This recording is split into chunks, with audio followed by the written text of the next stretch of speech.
L'Eritrea è una delle nazioni più giovani del pianeta, ha 22 anni, quindi è poco più che maggiorenne. Ovviamente per esistere oggi va da sé che esistiamo da sempre. Alla base di qualsiasi cosa nella vita c'è un meccanismo di conservazione e un meccanismo di innovazione. Tutto è così nella vita, dal respirare al camminare. Quando cammini porti avanti la gamba, quindi innovi. Quando la pianti a terra conservi la posizione che hai guadagnato. Tutte le nazioni di oggi sono nate secondo questo meccanismo. In antichità una tribù si è unita a un'altra tribù e quando si univano era innovazione, quando mantenevano questa unione era conservazione. Il mondo va avanti così, seguendo questo ciclo. Durante l'arco della storia recente abbiamo avuto la fase italiana, la fase etiope e la fase dell'Eritrea indipendente. Mi sono chiesto qual era la storia prima, quella ancestrale, da dove arrivano queste etnie che oggi formano l'Eritrea. Pensando a come fare mi sono accorto che se per esempio domani dimenticassimo il periodo italiano, basterebbe analizzare la lingua per incominciare a ricomporre il puzzle. Busta in italiano si dice busta, soldi, salì, pani, bani, macchina, mecchina. Quindi analizzando la lingua e la cultura, la storia in parte può essere recuperata. Un altro modo è attraverso il DNA. I luoghi, il clima in cui i nostri antenati hanno vissuto ha modificato parte del loro genoma. Noi abbiamo ereditato questo genoma, quindi con un esame del DNA è possibile rintracciare le zone che anticamente i nostri antenati hanno vissuto. Quello che cerco di fare è di provare a recuperare attraverso la lingua, la cultura e il DNA parte della nostra storia ancestrale. Allora, parte del Tigrinya perché è la cultura che conosco meglio, però, e poi il DNA che ho a disposizione è quello, però l'idea è quella di provare a raccontare qualcosa di tutte le nostre etnie. This is your story. Our story. A human story. National Geographic's Genographic Project. Il test Geno 2.0 dà diversi tipi di risultati. Uno di questi rintraccia il percorso ancestrale dei tuoi avi. Parte da 100.000 anni fa e fa scatti di 10, 20, 30.000 anni, dipende dai casi. Segue la tua linea materna e la tua linea paterna. Tutte e due partono dall'Africa, ma mentre la mia linea materna è salita verso l'Egitto e per poi uscire e arrivare in Mesopotamia, non ci credo. Tra l'Iran e l'Iraq. Mesopotamia, l'attuale Iraq. È qui, tra il Tigri e l'Eufrate, che nascono e si sviluppano le prime grandi civiltà della storia. La mia linea paterna è prima scesa in Sudafrica per poi di nuovo risalire, si è fermata nell'attuale Egitto. Hai capito chi l'ha fatto le piramidi? Non si coincide.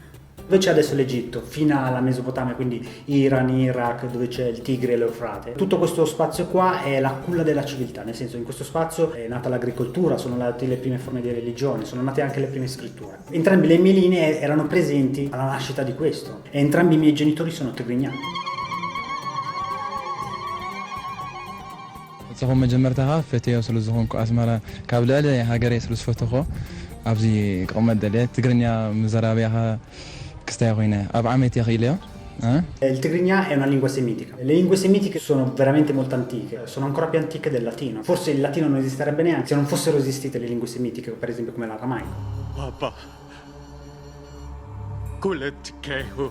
Era semitica anche la lingua fenicia. I fenici sono quelli che hanno alfabetizzato tutto il mondo, che hanno insegnato a scrivere a tutto il mondo. Sì, oggi le più diffuse lingue semitiche sono l'arabo, l'ebraico, il tigrinya e l'amarigna, il tigrino e l'amarico. La prima lingua semitica è quella degli Akkadi. Akkadi è la pronuncia italiana. La lingua italiana non comprende certi suoni che invece le lingue semitiche comprendono. Ah. Questo un italiano non riesce a dirlo perché non è compreso nel suo alfabeto. Invece nelle lingue semitiche questo è compreso. Quello che in un italiano pronuncerebbe come Akkadi potrebbe invece in lingua semitica venire fuori come Akkadi. Se avete amici italiani e provate a dirgli mi ripeti Akkadi e il 99% diranno Akkadi perché hanno la mancanza di alcuni fonemi. Quindi quello che viene chiamato Akkadi può essere tranquillamente Akkadi. E Akkadi è il paese della verità. I primi concetti religiosi della storia nascono dal bisogno di voler spiegare, raccontare o capire i fenomeni della natura. Se ti immagini di sentire un tuono fuori, all'aperto, senza protezione, il tuono è una cosa che non puoi ignorare, la devi studiare, già devi capire che minchia è. Quindi le prime religioni sono nate per questo. Se si pensa che il territorio degli Akkadi, il territorio dove sono nati le prime religioni, Akkadis mi suona meglio, no? Paese della verità.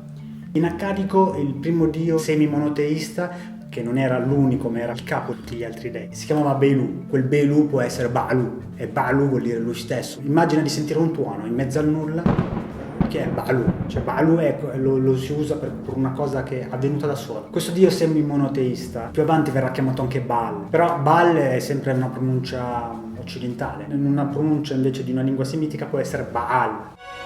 بعال حمود القربان اللي هديناهولك باش تحقق لنا ايام سعيده. E Baal vuol dire coloro, oppure può vuol dire anche celebrazione. Ci sono tante cose che portano alla cultura antica che esisteva in quel periodo, in quel spazio lì, no? E l'esame degli DNA in qualche modo conferma questo. Quindi i nostri origini ancestrali, ok, l'Africa, però quando siamo usciti ci siamo diretti verso di là e poi in qualche modo siamo ritornati. Anche per questo gli eritrei e gli etiopici, anche i somali, anche se hanno un altro linguaggio, sono caucasici come razza, perché abbiamo fatto questo tragitto qua, siamo in qualche modo usciti e rientrati nell'arco di migliaia di anni. E questa la butto lì, Per noi si chiama Tigrinya. Quel gna è un po' come italiano, quello gna è comparabile all'ano di italiano.